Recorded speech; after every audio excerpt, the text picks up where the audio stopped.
Hello, everyone. I promise I'm going to do a video on love, and so here it is.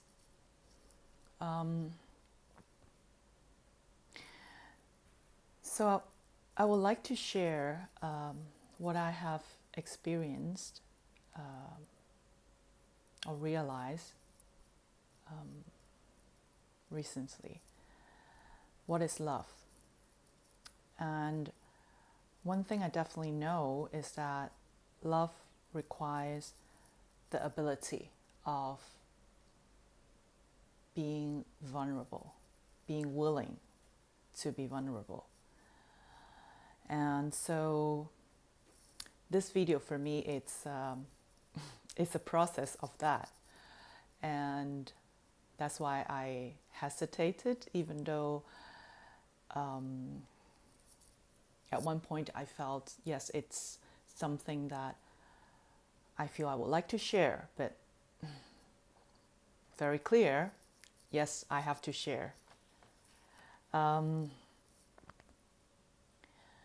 where do I start? What is love? The process for me. Well, it starts when the day when I was born. My parents, they went to see a movie, Romeo and Juliet.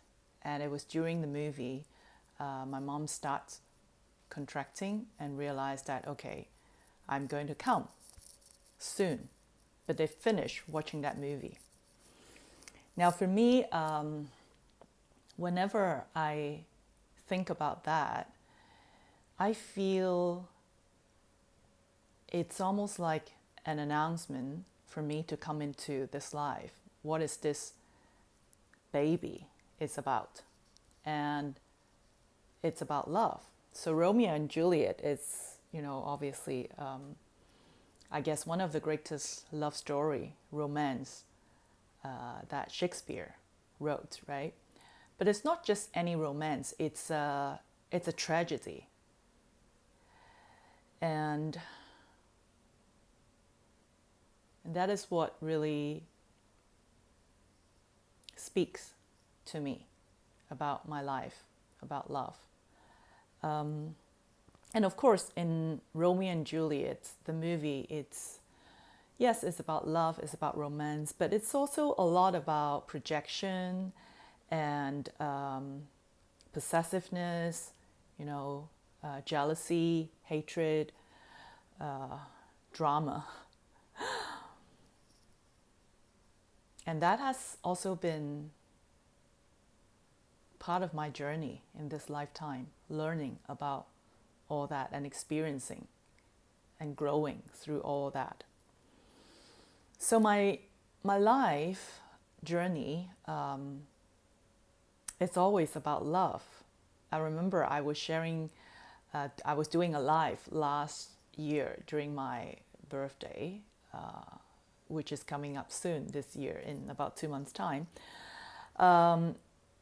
Yes, it's always about love. And when I was a young girl, I always loved to read books, and particularly when I was a young girl, I loved reading romantic novels, stories, movies, which I guess many girls were like that. In a way, it's collective in our psyche with women that somehow we feel that incompleteness without the other one, a man in our life, right? So my dream has always been to find that one true love in my life. Now that one true love journey, sometimes I would call it's like my life project, and it's called Project L. L stands for love, obviously. So my life project L, love. And I feel that, everyone in coming into this physical form always carry our own cross. and each person's cross is very different. I remember I was in south of France last summer, and I went to the cave of Mary Magdalene. Of course, there are many myths and legends about, her relationship with Jesus and all that, but that's another story. But what I remember when I talk about, bearing our own cross, now I always remember that image I saw in that cave.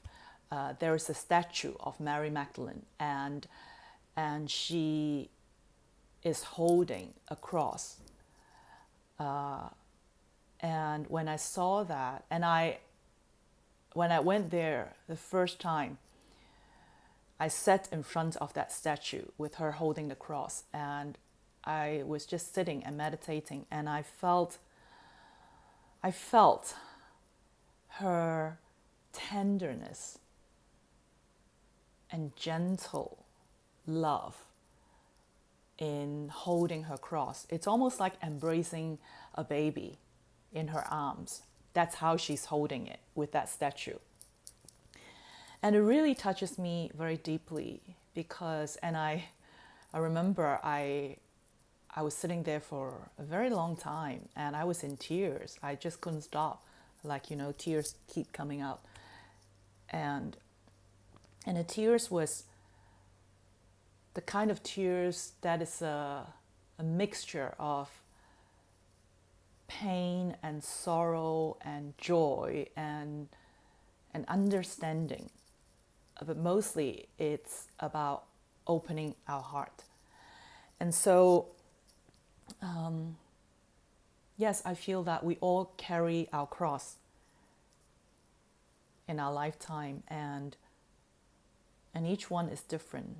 So I don't know about yours, but mine I know, and it's getting more and more clear. And my cross is love.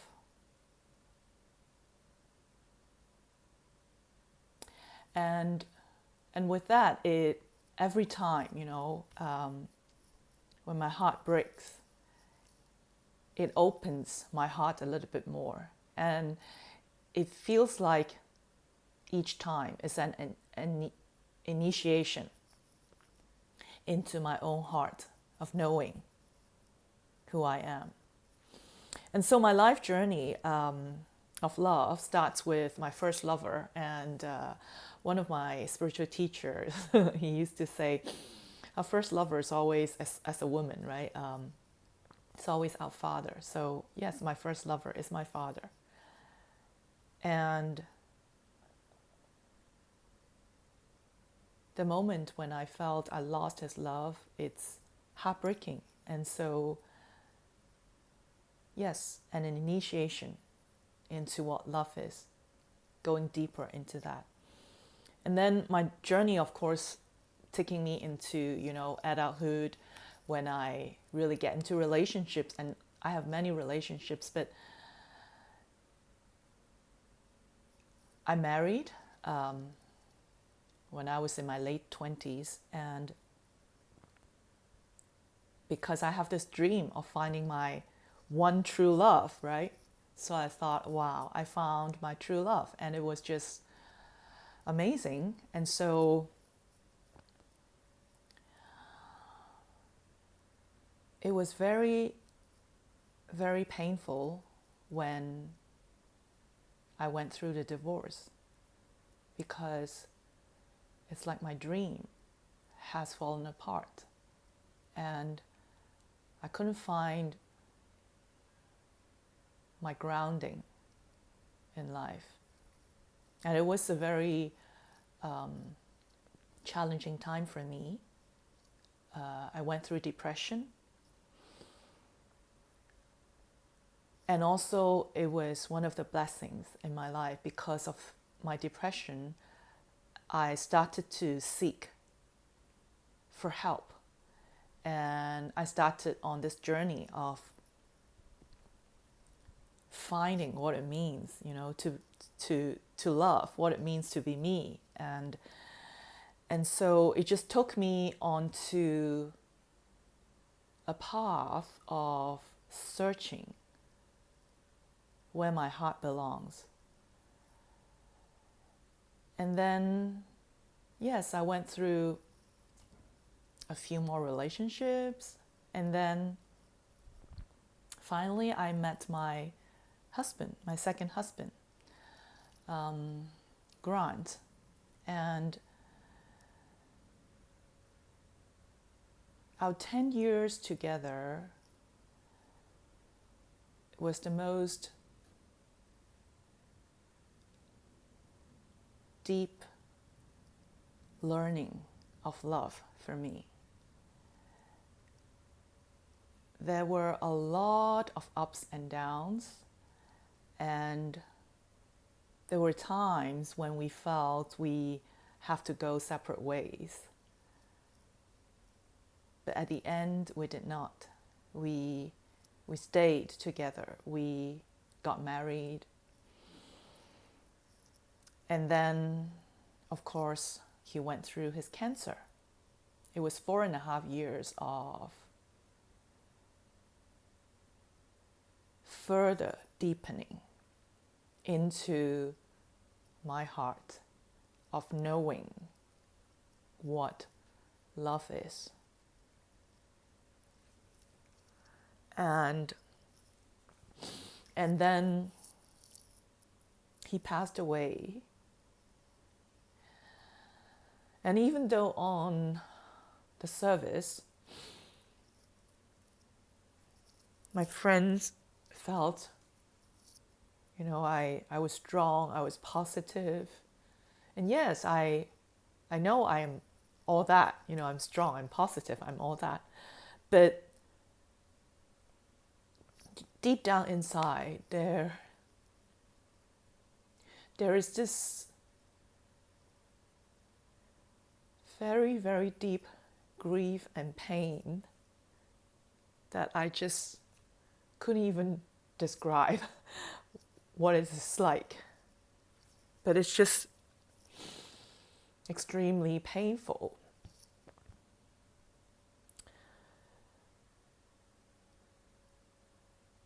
I mean, now when I look back, I can see it more clearly as time helps, usually, for us to see things more clearly.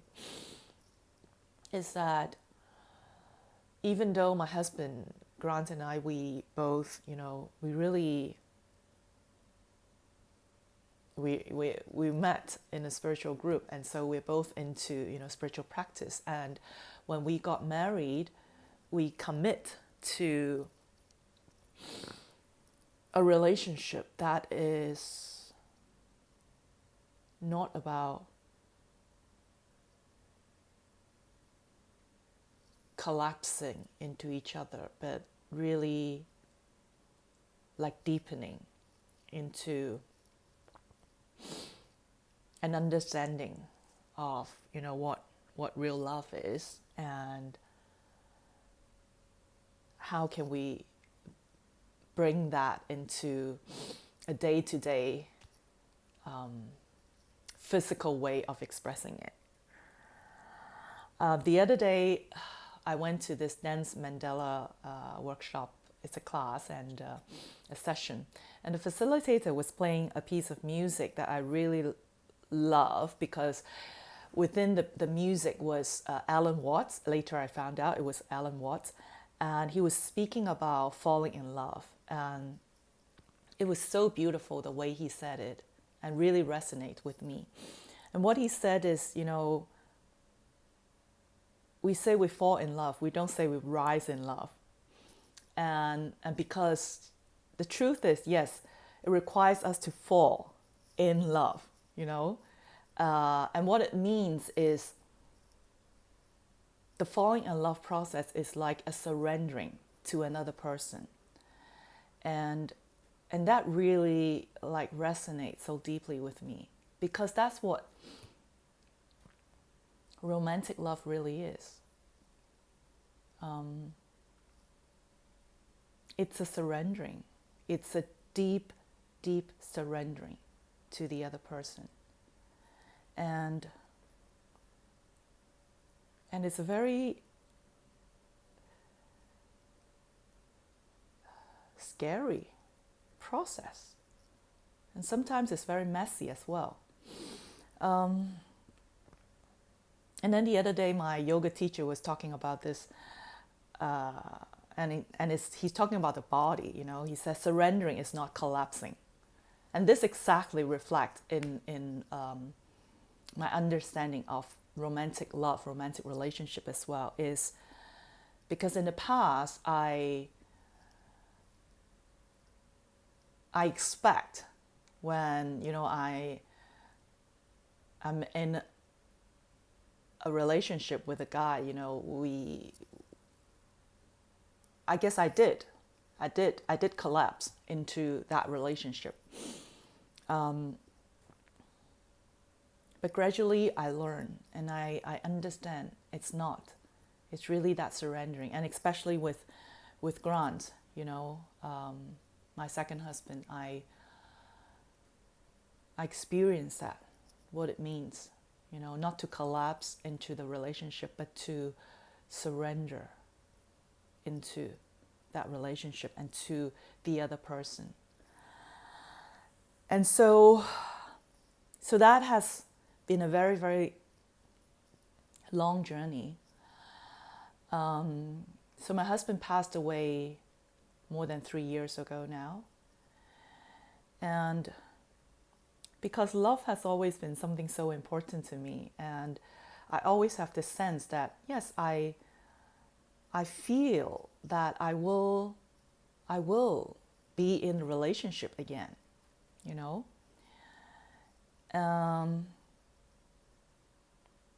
So coming to this year, July, I was in Vancouver. I was visiting my mom, and then I attended a 10 days yoga retreat, and it's at this beautiful ashram in Kootenay Lake. It's called Yasodhara Ashram. It's beautiful. And the first day we start the retreat, my message came because I was asking, like, okay, what is it that I'm here to experience or to learn and to grow into? And the message was this word, surrender. And I thought, what? Surrender again? I've learned it, Like those 4.5 years, my husband was going through cancer. And the time after he passed away, there was so much surrendering. And I thought, I've learned it, okay, but then, well, I surrender, right? It's the word surrender. So obviously the message is still more deepening into that process of surrender. And throughout that 10 days at the yoga retreat, I realized it's the coming together of the body and the mind surrendering together. Because somehow in those 4.5 years, there were a lot of surrendering in terms of my beliefs, my thinking. So it's very much in my head, in my mind. But I wasn't been able to surrender. I didn't realize I also need to surrender in my body.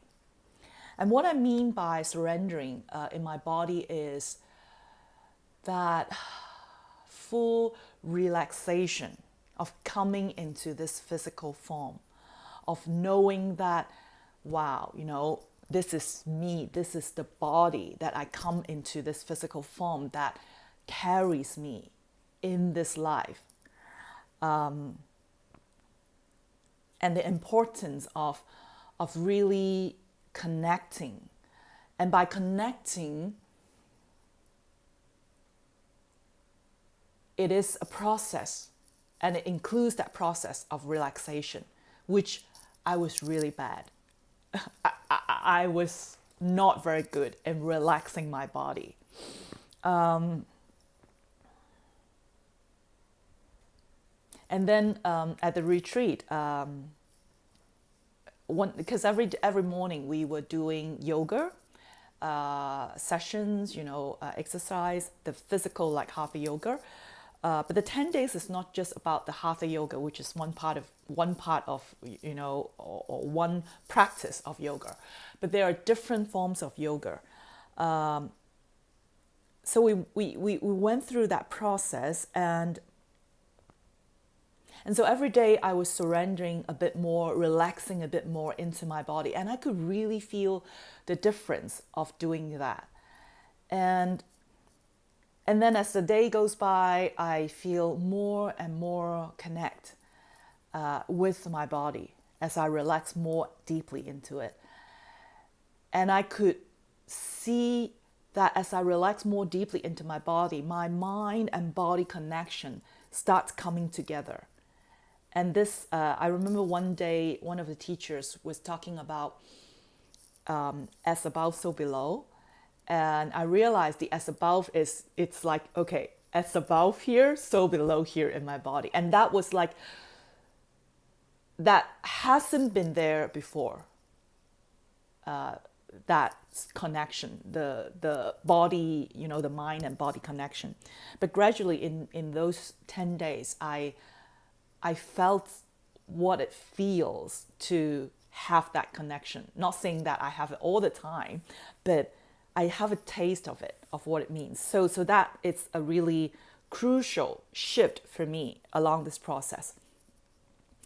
And then by the 8th day, we were doing the day we were spending on Kundalini yoga. It's another form of practice of yoga, and it's Kundalini yoga. And it was about going through all our chakras, understanding, or feeling into what does it mean to be in each chakra.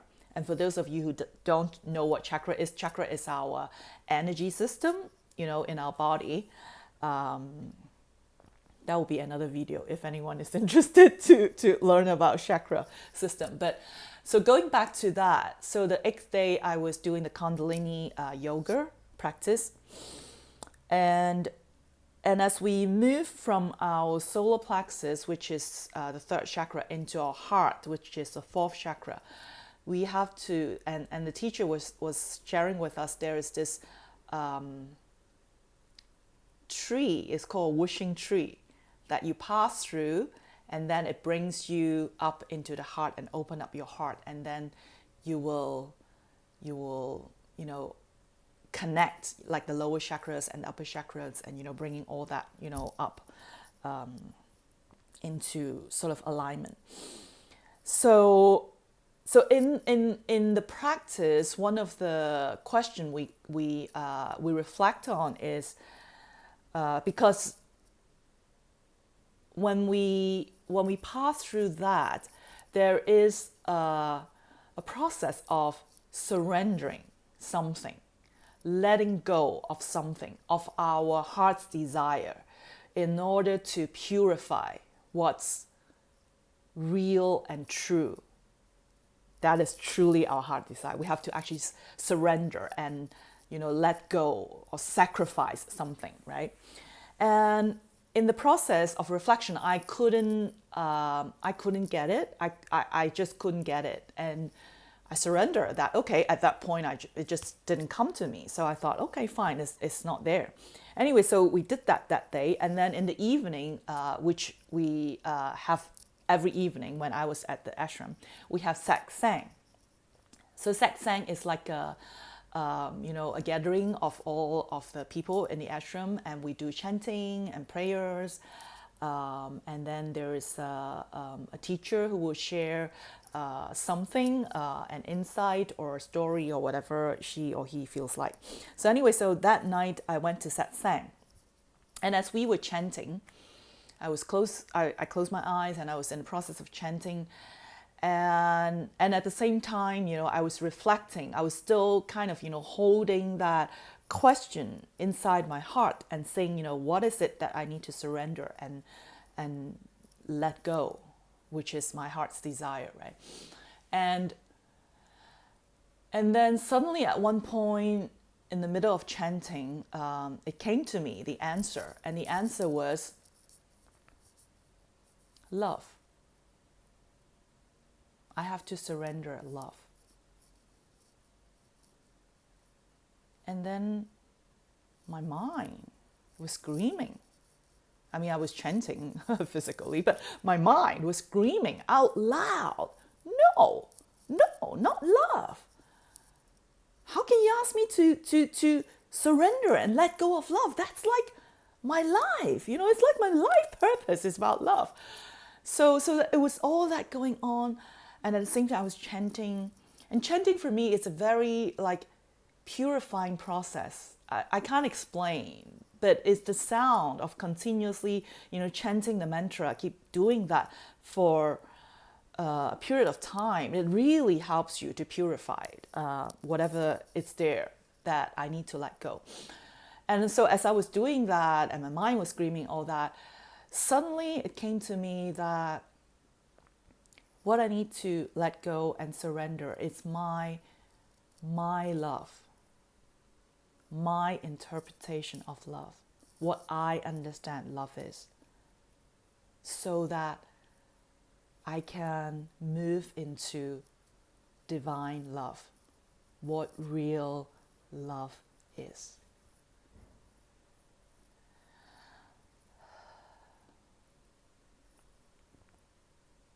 So I say yes. I say yes. I say yes, please. I surrender. I do not know what love is. My own interpretation of love is not what real love is. And I am willing to surrender all that so that I can know what divine love is. And so that was a very deep process for me going into that. And so August, I came back to Chiang Mai, and since that process in the ashram, I could feel that, because every day I was doing a lot of practice, my meditation, because I have also, I actually in July, I just did this online course with Eckhart Tolle. It's called The Power of Presence. And it's a lot of practice about, coming back to now, here and now. And then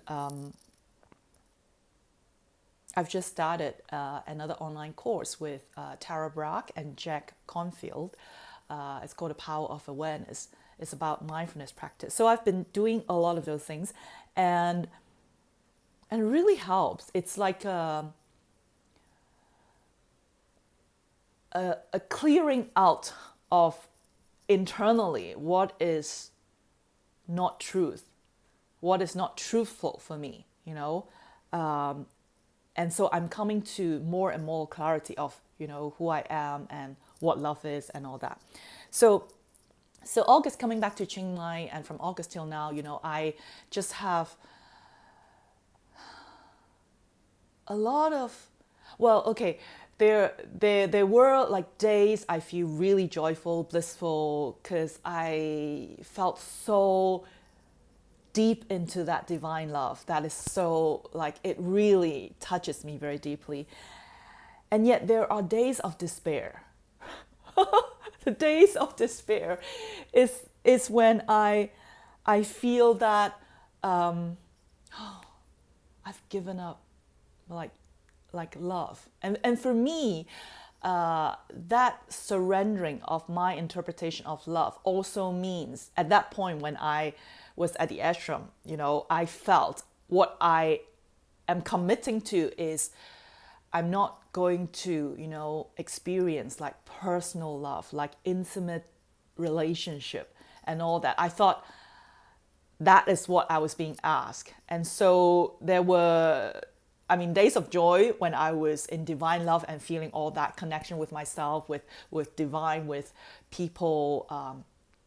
But then there's this deep inside of me. There's this part like, I'm not going to have like intimate relationship, that kind of romantic love. Like I surrender that. I gave it up, And so there were like days of despair. going through all of that.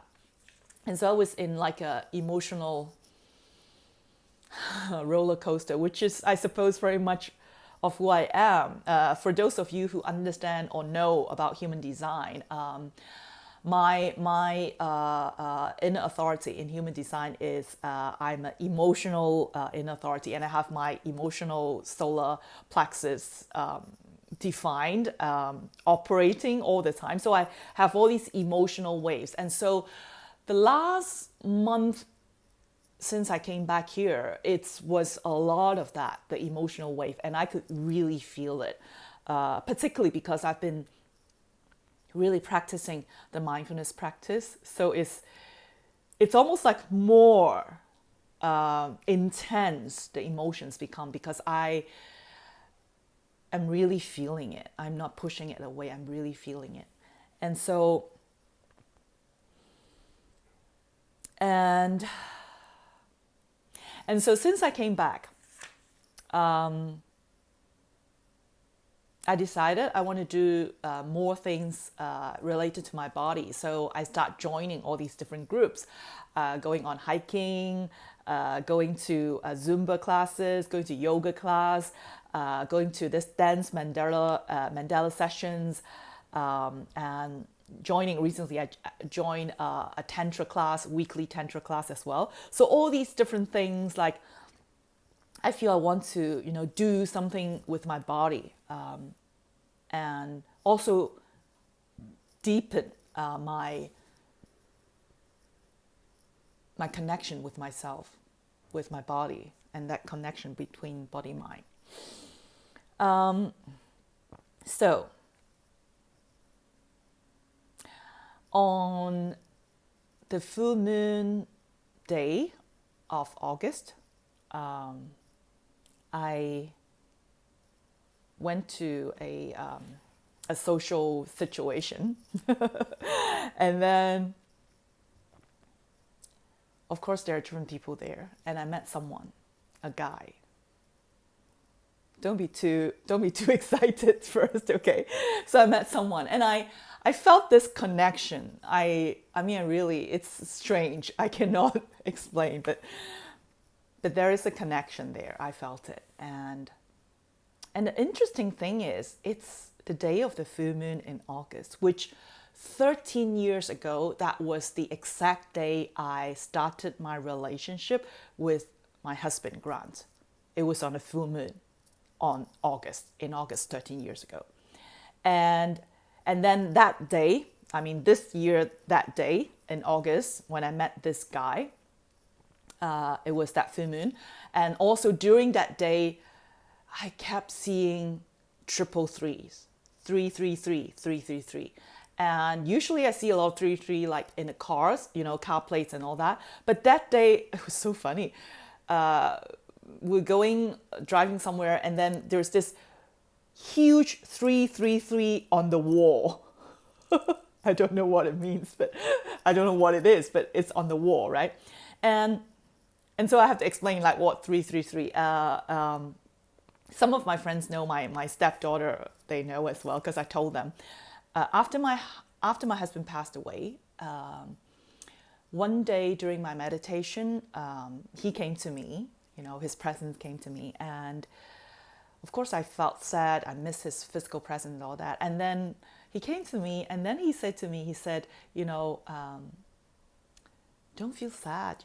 I'm here with you all the time, but particularly when you see 333, that's me. That's me. So whenever you see it, you know that I'm just around.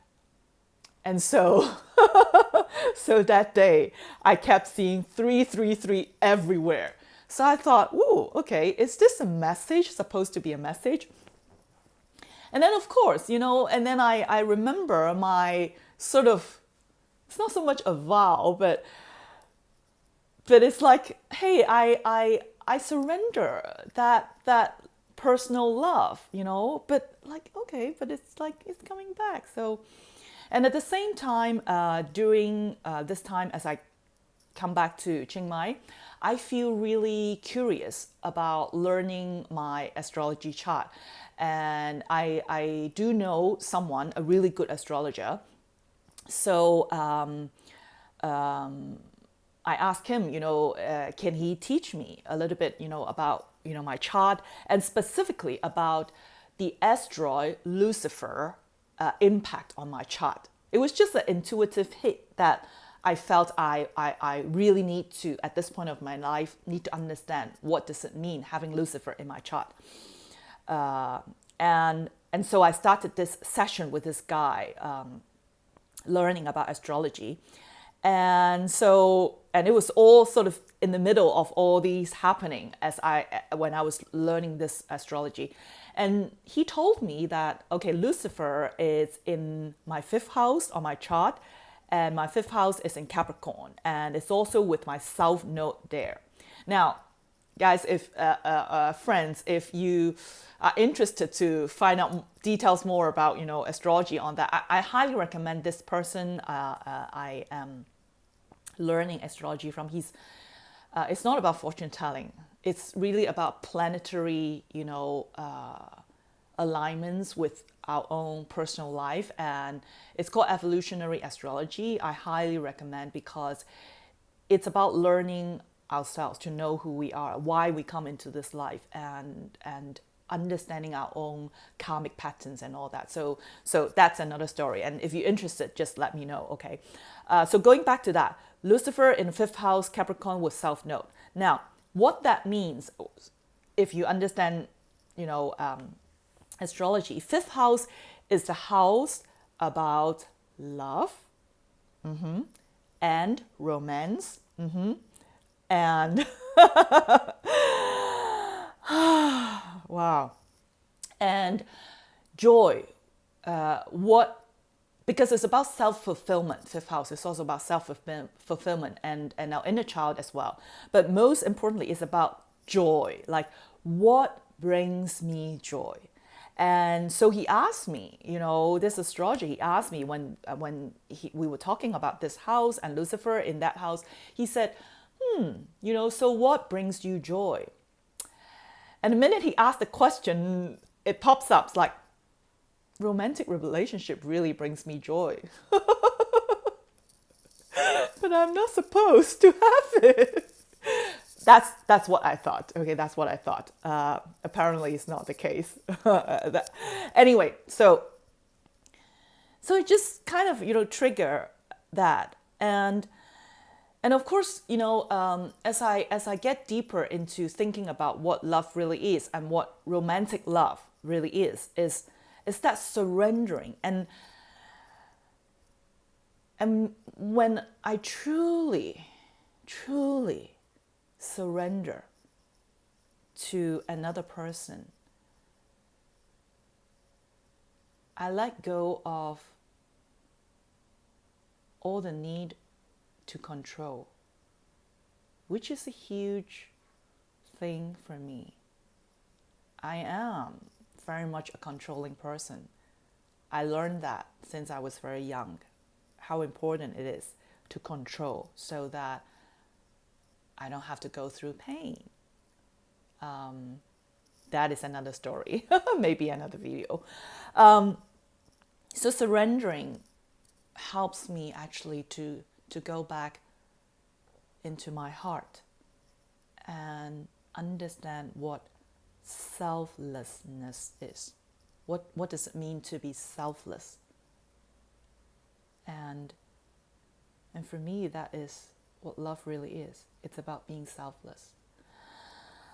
So going back, okay, to that incident about meeting someone, felt that connection, and so we exchanged contact, and obviously there is a mutual feeling of connection there, not just me one-sided, because otherwise it won't happen, right? So mutual connection, and then at the end of that day we exchanged contact, and a week later we went out again. We went to explore Chiang Mai. We went to the cave and all these different places, walking around beautiful waterfall and places like that. in the nature. Now, the funny thing is, that day when we went out, I couldn't feel the connection anymore. I mean, it was just really like, it was not there. Because I've been practicing so much more of being mindful of my body, mind connection, all that. So I'm really like, I feel it. I really feel it's different. There's no connection. Not like that first time when we met. So then I went back to my old pattern, which is jumping back into my mind. My old pattern was using my mind to analyze instead of going back to my body to feel. I analyze. So I was in my mind that whole day when we were together exploring different things. I was in my head and I was like, what's going on? Like, how come? Like, I felt the connection so strong the first time, but it's not there. So my head was going on like that. And then because of that, I lost connection with my body. And now my body, it's very wise. My body would not allow me to lose that connection. So what it does, I fell down. I tripped and I fell down. So it was a huge, wake up.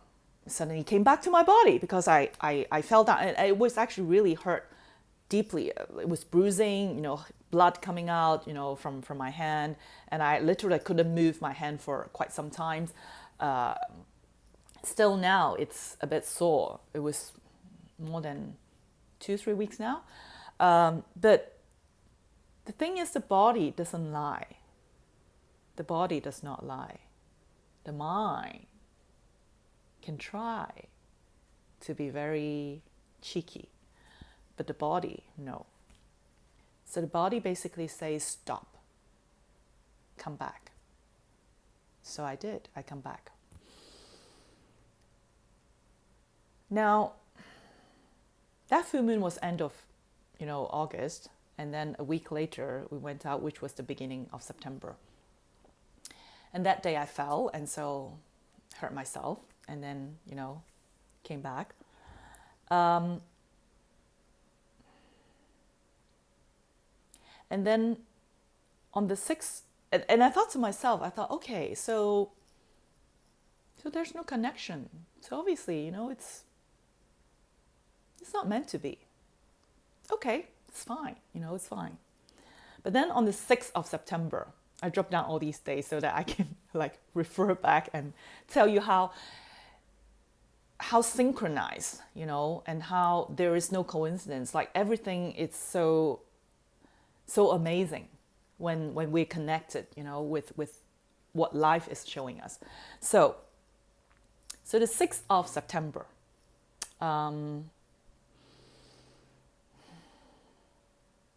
as usual, every day before my meditation, I pick a card. I use the Osho Zen deck. It's been with me for many, many years, and I love that deck. So that morning, I picked a card, and the card shows up. It's this one. Yeah, the Lovers. Major Arcana, right? Lovers. And I was like, I noticed my initial response, Lovers? Ooh. But then immediately, I said, no. It's about my inner union. It's not about external romantic love. It's about my inner union, which is true too. Our outer relationship, especially intimate relationship with another person, it's always a mirror of reflecting what is inside internally, our inner union. And so I thought, okay. And also interestingly, that day, the 6th of September, it's also the day I start joining the Tantra class, which is a weekly workshop. And so it's interesting, right? And Tantra, for those of you who don't know about Tantra, of course, part of Tantra is about, sexuality, because sexual energy is a huge force and powerful energy in our life. And so, yes, part of it is about that, but it's not all about that. Okay. What I mean, I've only been to a couple of classes now, so I can't tell you a lot. But what I do know is it's really about love. Tantra is really about love. That's why I feel attracted to attend these classes and learn more about it. It feels really right. But okay, going back to synchronicity and on the 6th of September. So 6th of September, I picked the card Lovers. I went to this yoga Tantra class in the evening. And also on that day, planetary movements, Saturn turns direct. Okay, the planet, Saturn, and Saturn is the outer planet, right? Turns direct. Now, Saturn is all about karma. It's all about, lessons in life, how to set the clear boundaries.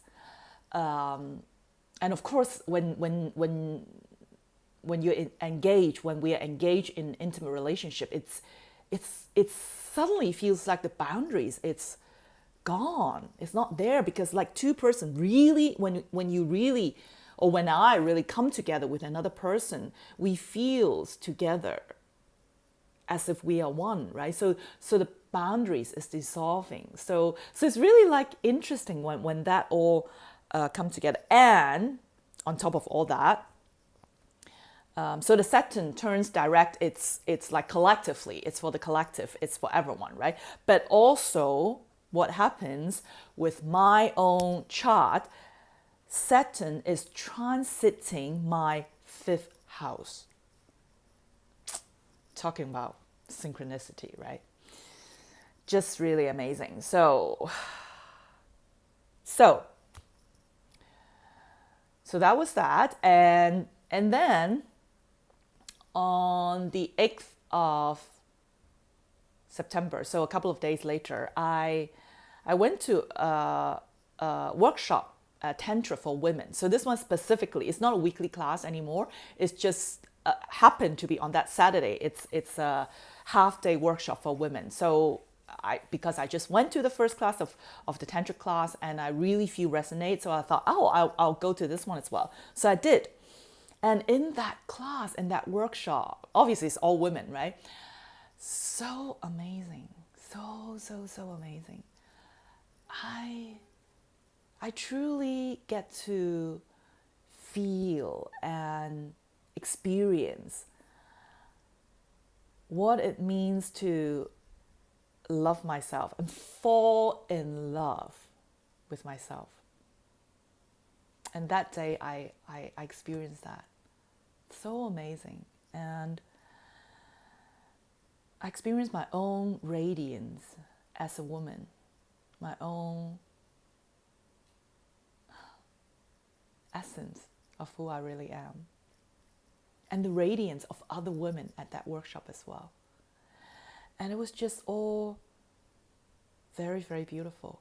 And then at the end of, approaching the end of the workshop, the teacher shared with us, a few sort of, practices. She said, we can continue practicing. And one of the thing is, stop focusing on the masculine. We have a tendency for many women, that's what she said, which I feel is true too. We have a tendency to over focus on the external, seeking for that, union with a man, for love, externally, all that. So the practice, as she said, focus internally on my own feminine self. And so since then I've been doing that. And it was just like that whole week after, that 8th of September, that whole week, I was like walking every day in love and joy and bliss, and like everywhere I go, everything I see the feminine in everything, and that's beautiful, so beautiful. can't explain it. It's just when I focus on my own feminine essence, I start seeing that everywhere. And it's just joy. It's joy and love and bliss. Okay. And so during that week, on the 9th of September, and then again on the 11th of September, I picked lovers again. This again and again. And I thought like, okay, so it's about shedding my old patterns of relating. It's about really transcending, what we think physical love is, so I was all into that. And I remember like on Facebook when I posted, oh, it's the third time, picking this card now. And some friends asked me, so what is your interpretation? And all that, right? I feel that there was a resistance of admitting to myself that, yes, I have this very, very deep longing and yearning for romantic love. I have that. So I keep telling everyone, it's like, oh, it's about the union, the union together.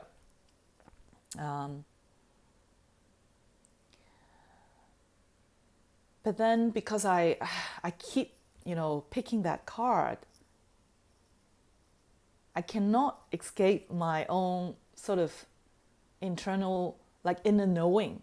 Especially, I'm doing mindfulness practice, doing meditation so much now that there's this like really deep feeling of, no, it's not just about that internal union. No, it's something external, something.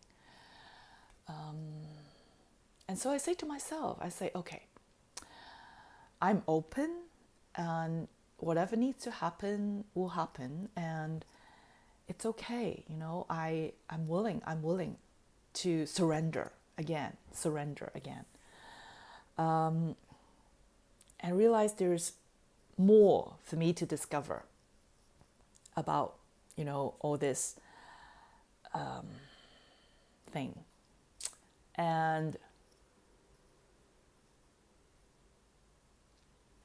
so, okay, so going back to the guy that I've met on the full moon day, August full moon, end of August, when I met him. And then we went out the first time. And then after that first time we went out, actually he sent me a message,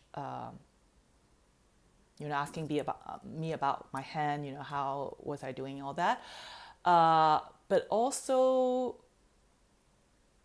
sharing with me that he would like to, have a long-term partner. So that was funny, right?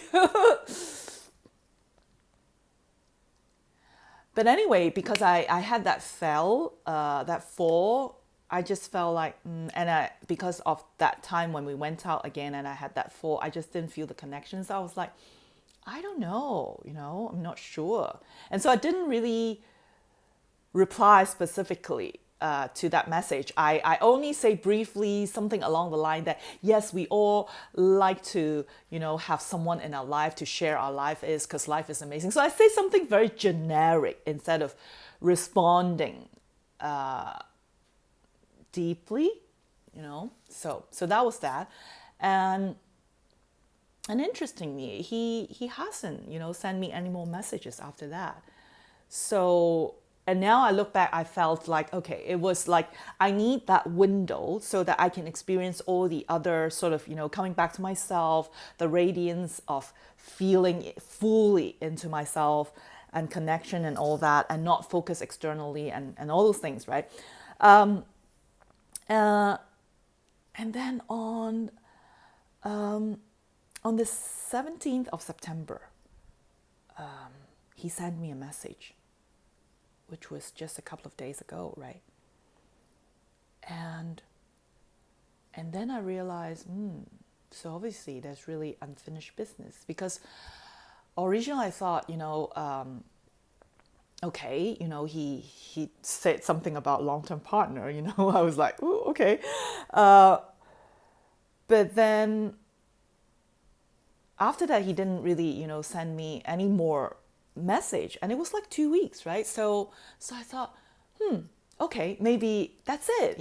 His purpose in my life is being that divine messenger of giving me a message about my life, where I am, what I need to learn, and all that, right? So I thought, okay, thank you, really grateful and appreciate, being my divine messenger. So I thought it's completed.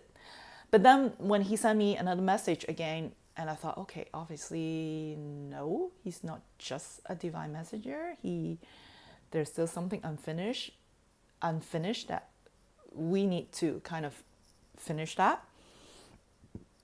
So that morning I got the message from him, and then because with my human design, going back to human design, my strategy is wait to respond. Being as a manifesting generator, my strategy is to wait to respond.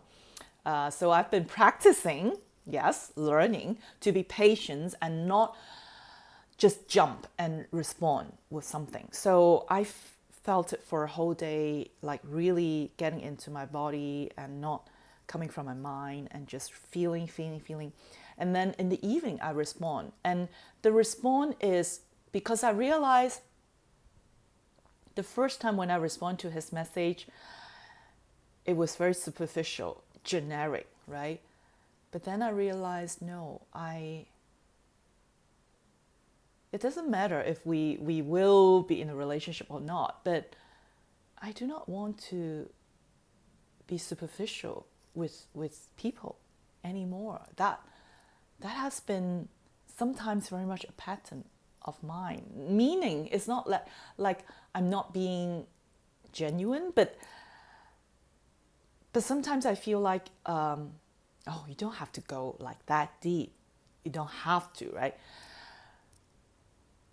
But then that day I really felt into myself, and I realized I want to go deep. And I mean, we haven't even started a relationship, right? So if he's really interested to start a relationship with me, I need to let him know what kind of person I am, who I am. And this part of me, which is I go deep into everything. And that's what my husband used to say about me. You're so serious. Okay, don't be so serious about everything. It's like, but I realize now that my so-called seriousness, it's really who I am. It's my way of expressing who I am, that I do not want to stay on this level with my life and with people. I want to go deep. That touch soul, that soul can connect with each other. That's where I want to go. And that's where really nourish me. And that's what I want. Not just superficial. And so, so that night I sent him a relatively long message. And in that long message, I share with him the process I went through in those 2 weeks, and about my deep longing also for a relationship, but also that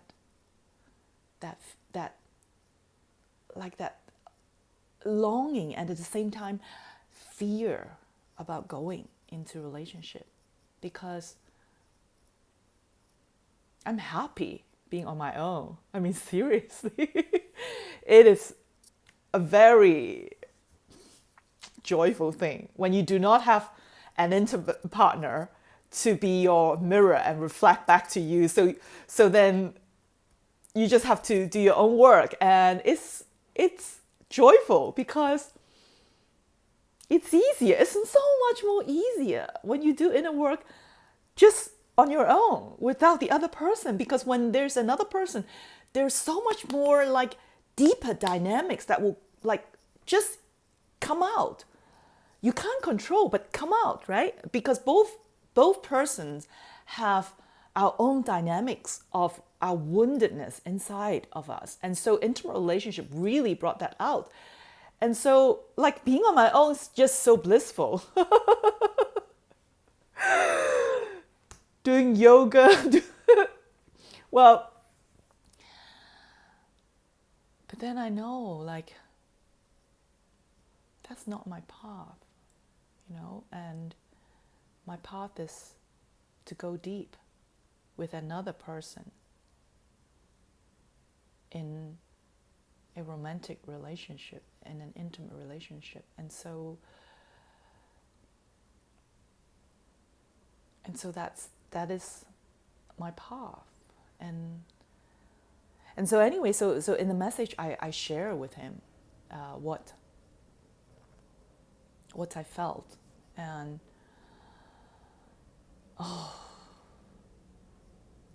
after I send that message,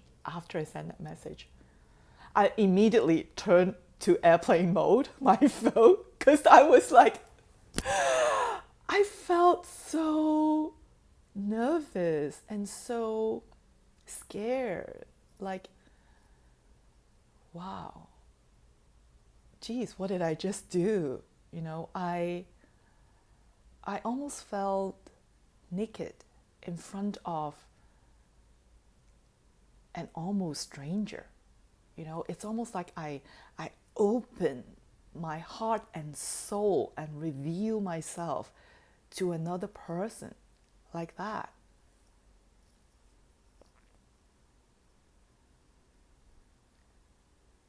And doing this video is also that feeling as well, like being very naked, and that's why I hesitate doing this video. Okay, so, but then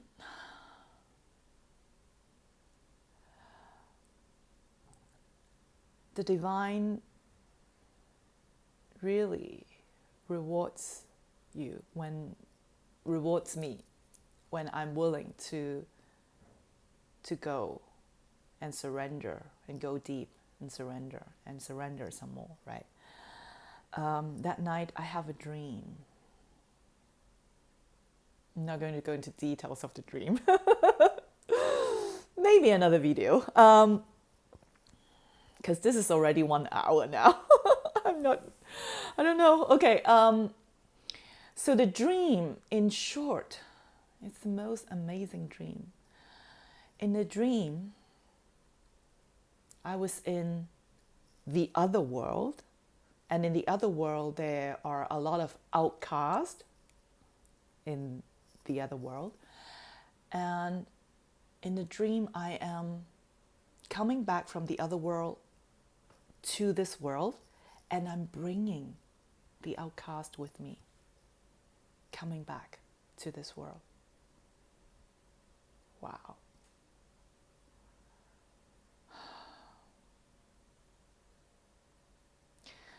I can't tell you how grateful I woke up from that dream, and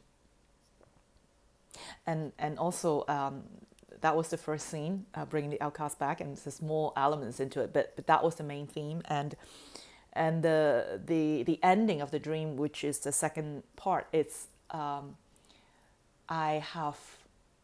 standing next to my spiritual teacher, Brew Joy, standing next to me, and there's this bottle of heart-centered tears in it. And I'm taking that home with me. And Brew is smiling at me.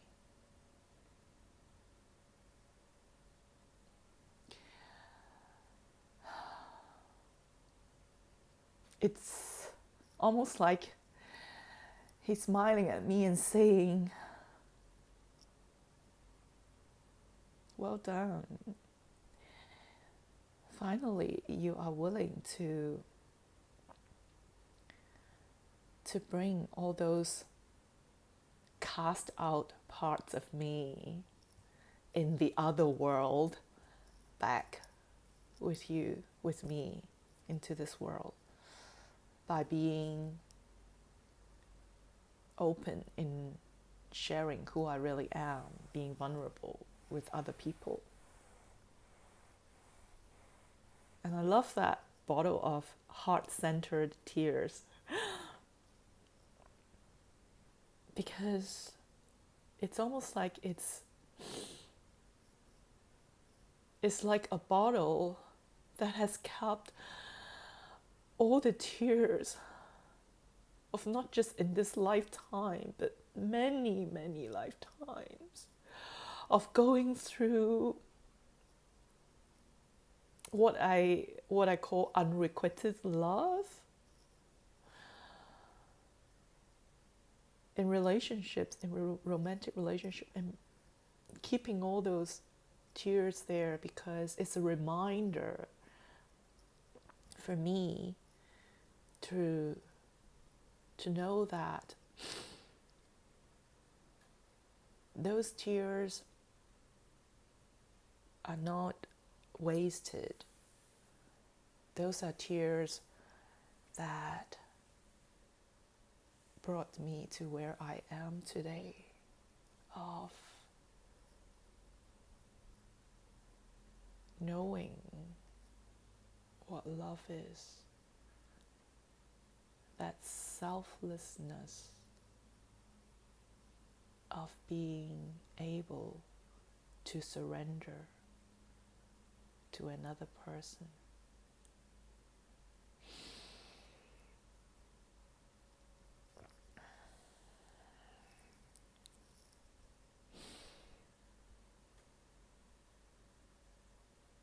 So this morning, I picked this card again. The fourth time, right? So I said to the universe, I said, okay. I know I have to share. I feel scared because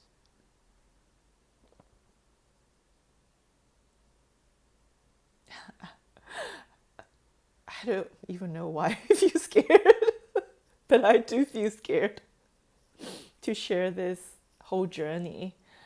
But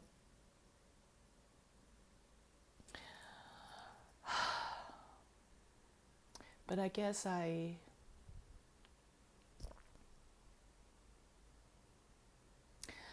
yes, I know why I feel scared.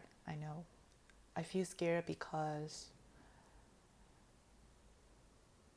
by saying it out loud and sharing this, I'm saying to myself and admitting to myself that this path of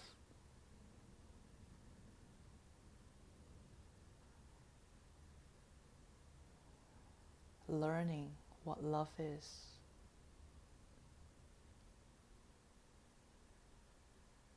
it is my path. And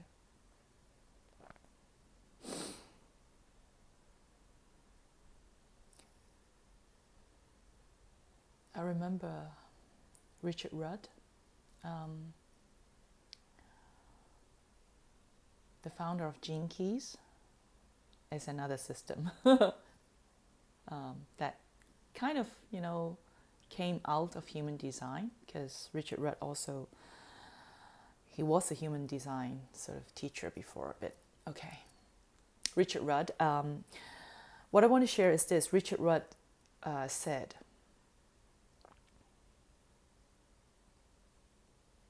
we cannot run away from our destiny. There is no chance for us to run away from our destiny.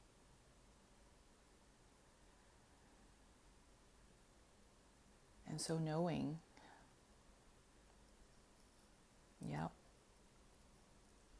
Lucifer in my 5th house, my South Node, which is all the karmic pattern,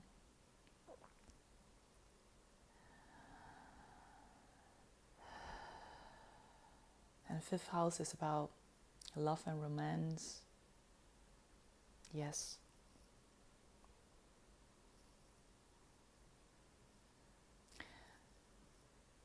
That's my path. And one of my outcasts that I have pushed away into the other world is that real, truly romantic one. She's back now. Yes, she is. And she's staying. So thank you. Thank you so much for allowing me to share it, because it is really by sharing it that helps me to integrate all my learning.